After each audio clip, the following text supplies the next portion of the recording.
আমি জাকির আলীর সাথে কথা বলেছি, আমি ফিরে যাওয়ার পর আবার ওর সামনাসামনি বলবো, এমনি জানিয়েছি কেন সে বাদ করেছে। অমিত প্রুভেন প্লেয়ার, সুমন ভাই যেরকম বললো, হি সিলেক্ট হিমসেলফ। খালেদ খারাপ বোলিং করে নাই, Khaled also ball very well, but আমাদের কাছে বলছে এবাদত ইজ মোর অ্যাটাকিং বোলার। আমরা যদি হাসিম আমরা ক্যারিয়ারের দিকে দেখি, ও যখন স্টার্টিং এর ক্যারিয়ারে দেখবেন ও কিন্তু মানে ও এখন লাস্টের দিকে যেরকম অ্যাগ্রেসিভ ছিল, এত অ্যাগ্রেশন ছিল না। Like automatic choice, Taskin Rana, আমরা শরীফুলকে একটু দেখতে চাই, because I think he is. খালেদের সাথে আমার ফোনে কথা হয়েছে, বাট আমি আসলে এমনি ইউজুয়ালি আমি কেন করেছি ব্যাখ্যা করেছি, বাট আমি ওদেরকে যাওয়ার পরে আমি সামনাসামনি বসবো আর কি।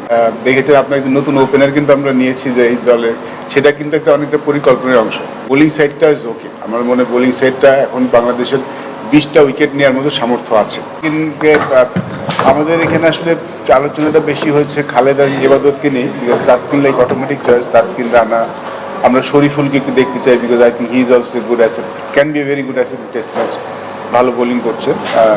ইবাদত আর তাসকিন খালেদের মধ্যে আমাদের একটু কি ছিল আর কি, তো অ্যাপারেন্টলি মনে হচ্ছে খালেদ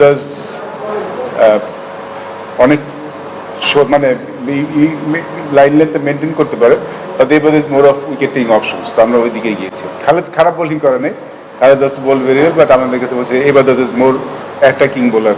টেস্ট ম্যাচ খেলার জন্য ফিট, সেটা আমাদের কাছে দেওয়া হয়েছে, বা লঙ্গার ফর্মে আমি খেলেনি, বাট তাসকিন যখন খেলেছে I think he is at is best at this moment. আর টেস্ট ম্যাচ যখন খেলেছে খারাপ কিন্তু খেলেনি, আর যেহেতু ফিট আছে, আর আমরা তাসকিনকে নিয়ে যে পরিকল্পনা করেছি যে ওকে আসলে আমরা ঘুরিয়ে ফিরে মানে ওর ঘুরিয়ে ফিরে আমরা খেলাবো, মানে ওর ওয়ার্কলোডটা ম্যানেজ করে T20 বলেন, ODI বলেন, টেস্ট বলেন, ওইভাবে ম্যানেজ করে খেলাবো। এইভাবে ম্যানেজ করলে মানে আমরা খেলাতে পারবো, হি ইজ ফাইন। আর ও তাসকিন একটা ব্যাপার আছে যে he is very keen to play cricket, ও খুব খেলার জন্য খুব আগ্রহ। ইনফ্যাক্ট এই T20 সিরিজটাও খেলতে চেয়েছিল, বাট যেহেতু ও আমাদের টেস্টের প্ল্যান আছে, যার জন্য T20 সিরিজ আমরা রাখিনি, so he is good, he is okay. Unfortunately আমি চিটাগং, সো সামনাসামনি দেখা করতে পারিনি। আমি মাঝখানে 2 দিনের জন্য সিলেকশনের জন্য গিয়েছিলাম, ওরা ঢাকার বাইরে ছিল।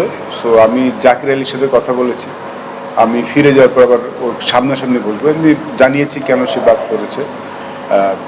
হাসানুদের সাথে কথা হয়েছে, ক্যাপ্টেন কথা বলেছে, আমি যে সামনাসামনি কথা বলবো। খালেদের সাথে আমার ফোনে কথা হয়েছে, বাট আমি আসলে এমনি ইউজুয়ালি আমি কেন করেছি ব্যাখ্যা করেছি, বাট আমি ওদেরকে যাওয়ার পরে আমি সামনাসামনি বসবো আর কি। সো এমনি বলা হয়েছে, বাট আমি সামনাসামনি বসবো যখন আমি ঢাকায় ফিরে যাবো। আমরা কিন্তু একটা জিনিস শেয়ার করেছিলাম, আমরা যখন কাউকে এনেছি তাই কিন্তু লম্বা রান দেওয়ার চিন্তা করেই আনবো, কাউকে শুধুমাত্র দেখার জন্য আনবো না। সো আমি মানে হি প্রুভড হিমসেলফ, আমি বলবো যে হি সিলেক্ট হিমসেলফ, আমরা সিলেক্ট করতে ও নিজে নিজেকে সিলেক্ট করেছে, আমি বরং এই বলবো আর কি।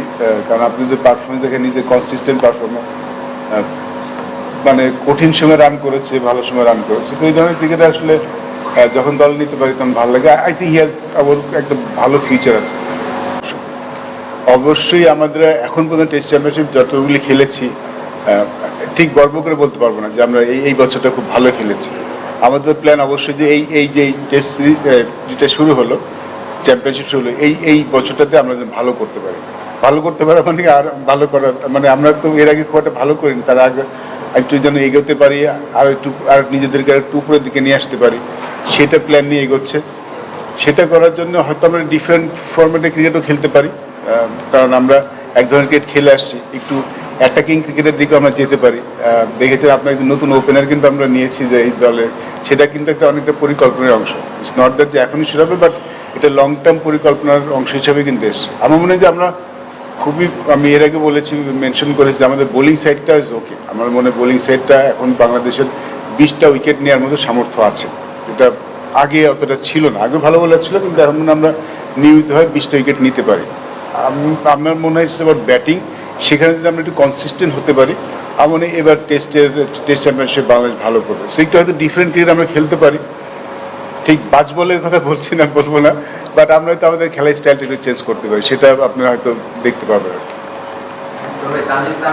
আমরা যখন কোনো খেলা সিলেক্ট করছি, তার খেলার ধরনটা দেখে সিলেক্ট করছি, এবং যাকে সিলেক্ট করছি তাকে চাচ্ছি সে ওই ধরনের ক্রিকেটই খেলুক, সে দলে আসছে ওই ধরনের খেলাটা দিয়েই।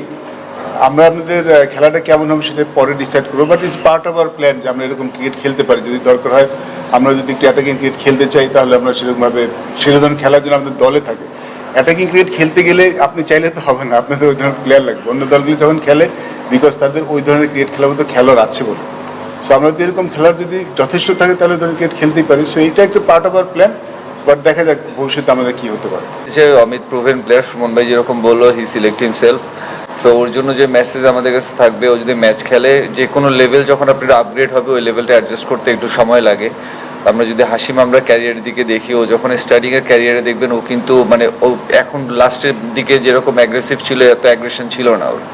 সে স্টার্টিংটাও কিন্তু অ্যাডাপ্ট করতে সময় নিয়েছে। তো ওই সময়টা যে যারাই ডেবু হবে বা যারাই নতুন আসবে সেই সময়টা সে নিজেকে অ্যালাউ করতে পারে। তো দেখি ওকে আসলে সিলেক্ট করা হয়েছে। ও হয়তো বা মিস করে গেছে, এই টিমের দুই একটা ট্যুরে রান করতে পারেনি। সবসময় একটা প্লেয়ার যে সব রান করবে জিনিসটা এমনও না, আবার সবসময় যে রান করবেও না জিনিসটা এমন না। তো মিস হয়ে গেছে, হয়তো রান করতে পারেনি ও। তবে হোপফুলি যে সে হায়ার লেভেলে ভালো ক্রিকেট খেলবে, এই জন্য ওকে পিক করা আমার।